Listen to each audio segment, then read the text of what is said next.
project is fish-borne zoonotic parasite. In short, it's Fibozopa, which is funded by Danida, and we are the partner in Vietnam, Research Institute for Aquaculture #1, and then the response institution in Denmark is the Department of Veterinary Biology. And we have totally 7 partners from different ministries in Vietnam: Ministry of Agriculture and Rural Development, Ministry of Health, and Ministry of Education and Training. The fish-borne zoonotic parasite are major health problems in several Southeast Asian countries.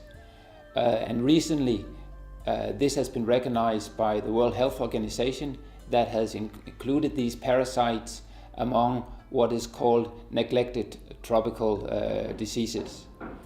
Now, several millions are at risk, and alone in Vietnam, it has been estimated that 7 million people is at risk for these infections. People get infected when they eat raw or otherwise inadequately prepared fish dishes, and the parasite then locates in the liver, in the bile ducts, and because of this irritation over a long time, we see particular types of liver bile duct cancer developing, and in certain areas, both in Vietnam but also in other countries affected, we can see this is the main cause of cancer. When we had the dialogue with the fishery sector program that Danida provided support to, and with the ministry and the involved Vietnamese institutions, it came up that virtually nothing was known about the fish-borne zoonotic parasite in fish from aquaculture. And this was our start. We knew a little bit about this parasite in people from medical research, but nothing really on fish in Vietnam.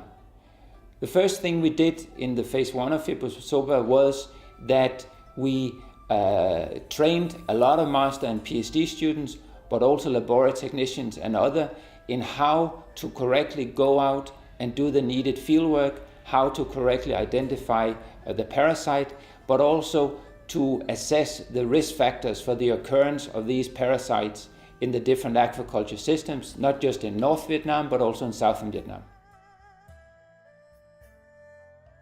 Traditionally, researchers in Vietnam have worked very independently within their institution, and it has been very difficult for them to do collaborative research with other institutions, in particular other institutions working in different disciplines or belonging to different ministries.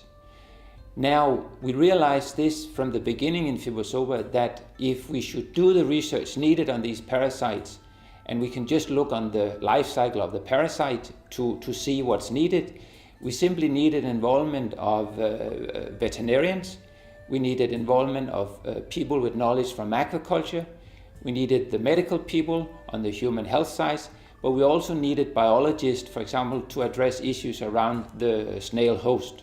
So this was how we defined the project, and we got all these institutions involved. One of the very important parts of Fibozopa have been to develop a set of practical farm interventions to prevent the fish in the aquaculture ponds to be infected with the FZT, with the parasites. We have developed a set of interventions that are low-tech interventions, easy for the farmer to implement, and we've had success with this. We have actually shown that fish in our intervention ponds have less infections of the fish-borne zoonotic parasites than fish from non-intervention ponds. So we have shown, even though this is the first time this has actually been done, we have had success in lowering the prevalence and the intensity of the parasite infections. We have not been able to produce FZT-free fish, but we have shown that through interventions we can lower the infections in the fish, and produce safer food for the rural communities eating these carp fish in Vietnam.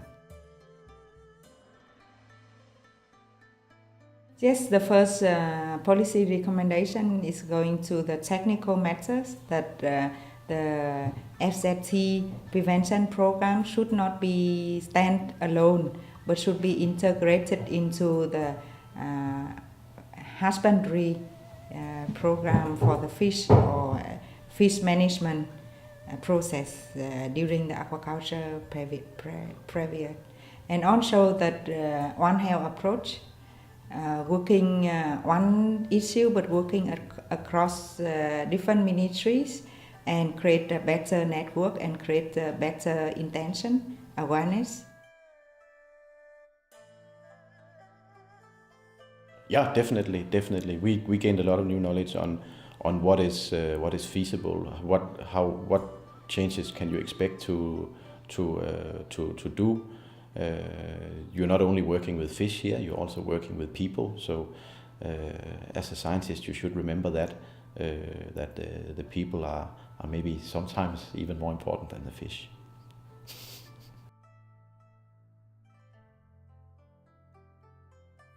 The Fibozopa Project has been very successful in communicating our findings.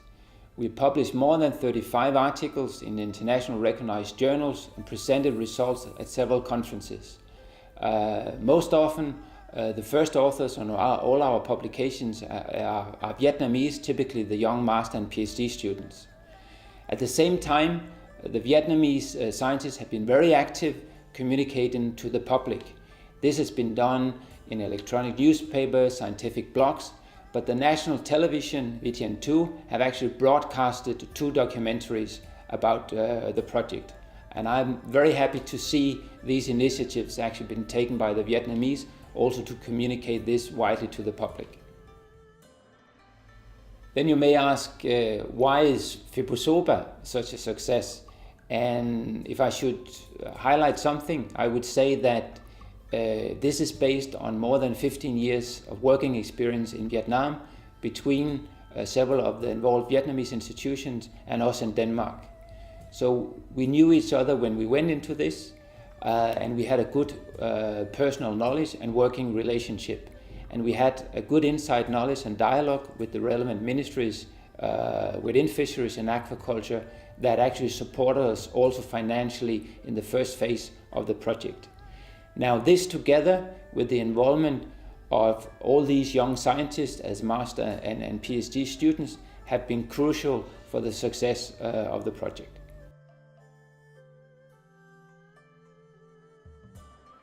The positive experiences that institutions have had in the Fibozopa project, and now where they have decided to continue this One Health network around the parasite, that actually gives a good basis for also addressing other food safety problems than just these parasites. In fact, the skills, in the lab or methodologically, etc., that the institutions and the researchers are now able to do, that will help them in addressing a lot of other food safety problems like salmonella, even also outside aquaculture. And I'm looking forward to follow this and also hopefully be able to work on some of these other food safety problems with the Vietnamese institutions in the future.